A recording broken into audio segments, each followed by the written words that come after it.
be forced to do so. Thanks, Senator Walsh. Yes, Deputy. Okay, Deputy by Barrett.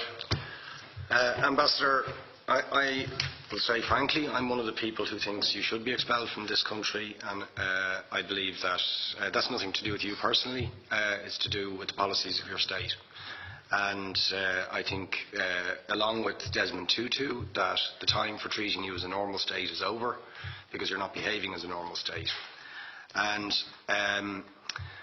I just want to ask you questions, really, in relation to that contention. And I would just say, for the record, it certainly isn't motivated by anti-Semitism in my case. I mean, for example, when disgraceful attempts were being made to downplay the horrors of the Holocaust by people like David Irving, I brought a Jewish Auschwitz survivor to this city to organise meetings and get her on national television to remind the Irish people about the horrors of the Holocaust.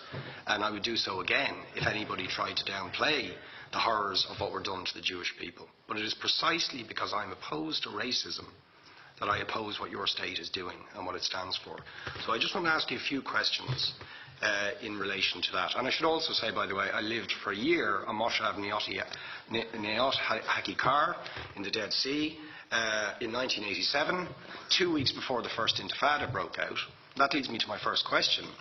You have tried to cover over what you have done, the killings of innocent people in Gaza on 3 separate occasions over recent years, the seizure of Palestinian land and so on, by attacking Hamas.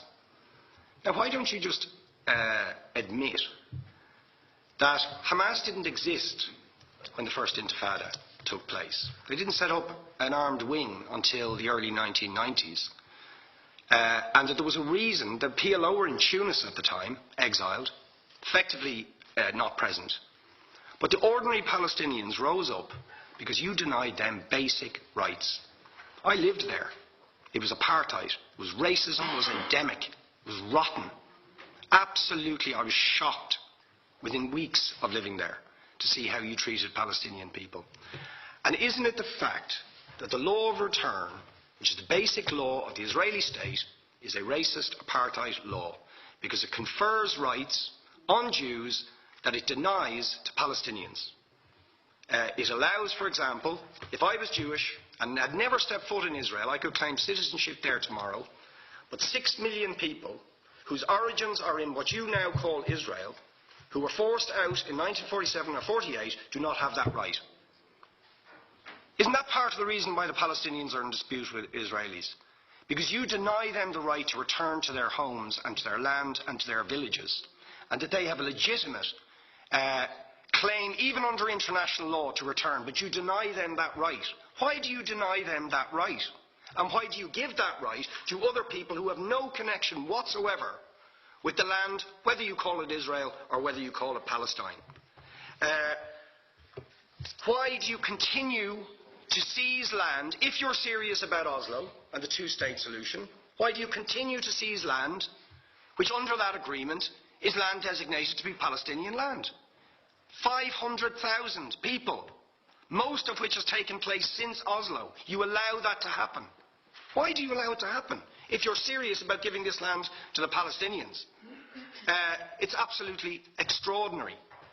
And it just, are you not just taking us, Ambassador, for idiots? That you can say with a straight face, we're serious about peace, but while we're serious about peace, we're going to seize Palestinian land. And you expect the Palestinians to just sit back and do nothing about that. And the world to accept that that is an acceptable way to behave. And you asked earlier on, could we have some constructive solutions? Now, you know what the Palestinian people have been asking for.